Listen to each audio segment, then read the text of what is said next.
In this edition of How Can I Make Money From It, what I want you to think about as you're watching this particular quick video is zip code data, demographic trends that are going to be in the zip code data. What are some of the local city plans? What are going to be the county plans? What are going to be the state plans?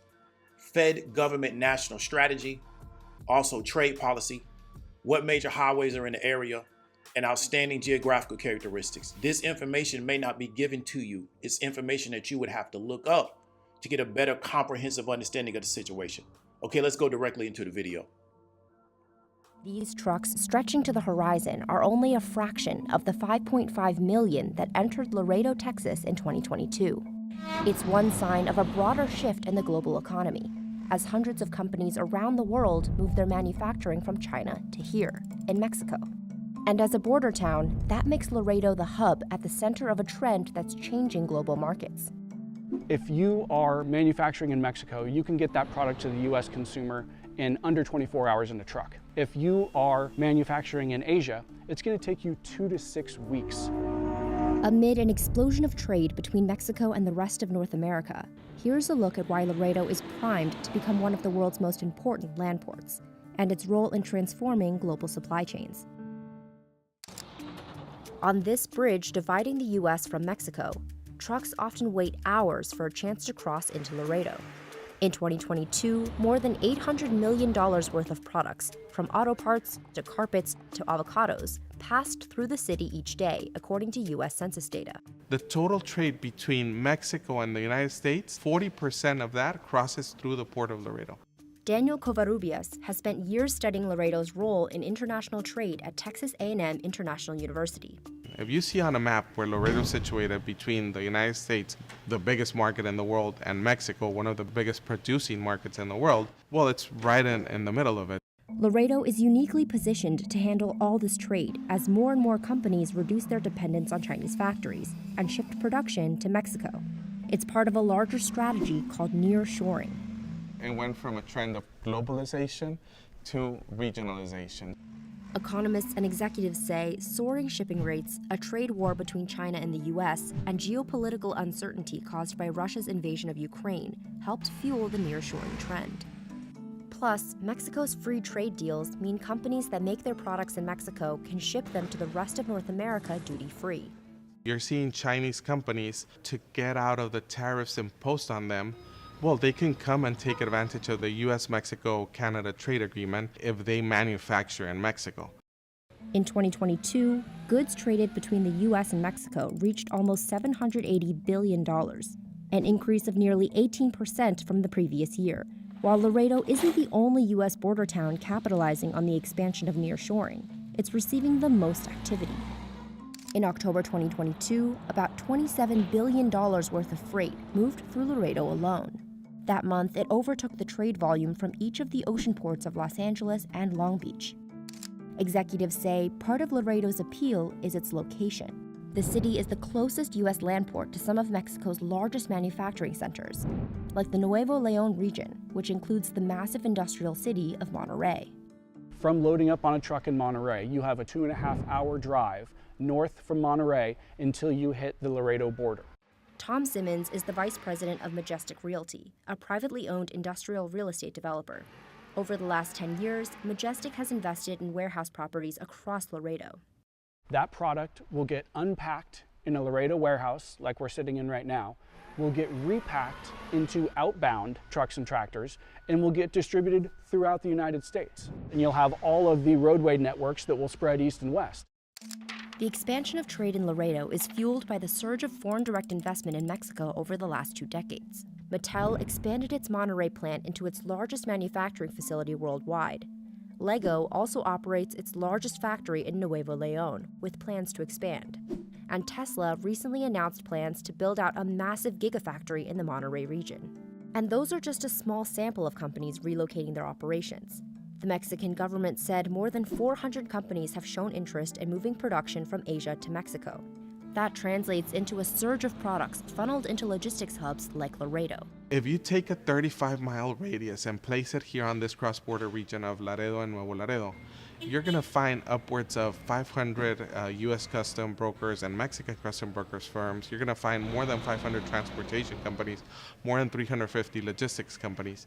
That concentration of logistics companies means trucks, and lots of them. More than 15,000 trucks cross daily by the Port of Laredo, and this is between two bridges, the World Trade Bridge and the Colombia Bridge.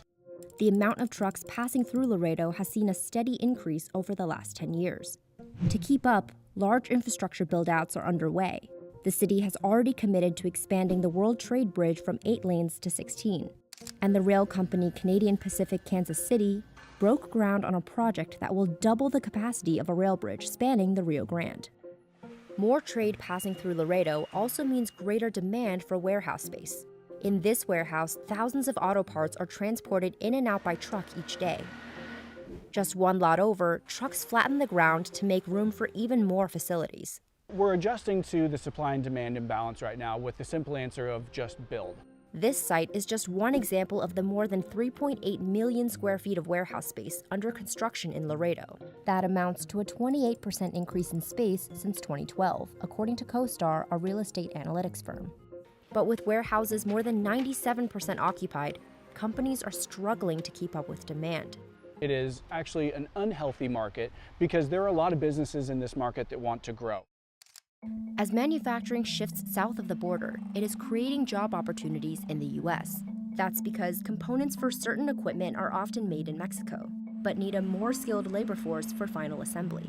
The automotive and the electronic will oftentimes go back and forth across the Mexico and U.S. border 4, 5, 6 times before the finished product is finally ready for the U.S. consumer.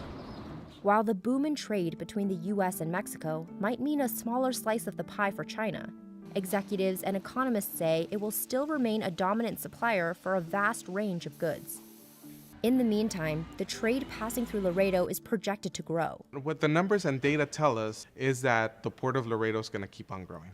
It's just so in a league in by itself compared to other ports of entry. It's going to be hard to compete with Laredo. Now that we watched this video on Laredo, Texas, and the amount of traffic, trade activity, commercial real estate activity going in that particular area, let's go back over what we were supposed to be identifying as a result of watching that particular video and understanding how can I make money from it. Zip code data, demo trends. What are some of the demographic trends based in the particular zip codes that are in the Laredo, Texas area and also the surrounding area? Or do we have an older population? Do we have a younger population? How many people own homes? Can we get information on the value of the homes in a particular area? These are things that can be very important for us to understand what opportunity exists in the area. What are some of the local city plans? How has the city council planned out? Do they have a 10-year plan? Do they have a 20-year plan? What are the county plans? Do they have any plans for county roads? Do they have any plans for any kind of county buildings in a particular area that could improve the area and make that area more attractive to people? What are some of the state plans? Does the state of Texas have any initiatives in this particular area or any initiatives that they're going to use to maybe improve this particular area from a development standpoint, from any type of state works or state projects? What are those particular plans? Let's look at Fed government national strategy. That national strategy is in print. You can read it if you desire to read.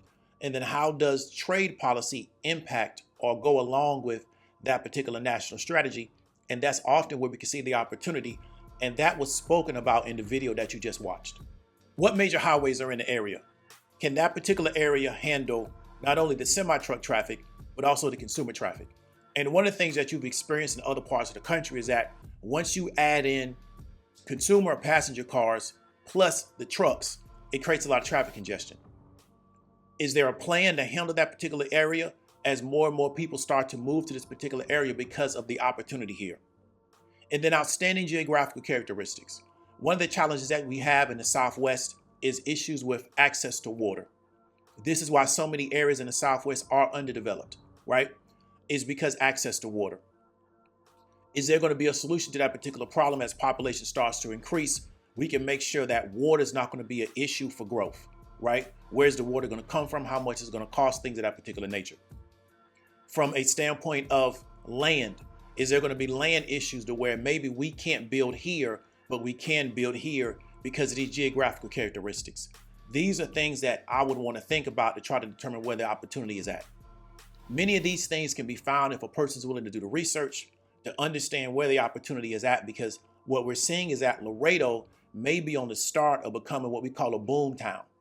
And then boom towns, if they can get sustained economic activity, turn into boom cities, right? Which now turn into larger and larger cities. So if you look at Houston, Texas, if you look at Dallas, Texas, at one time they were 2-horse towns.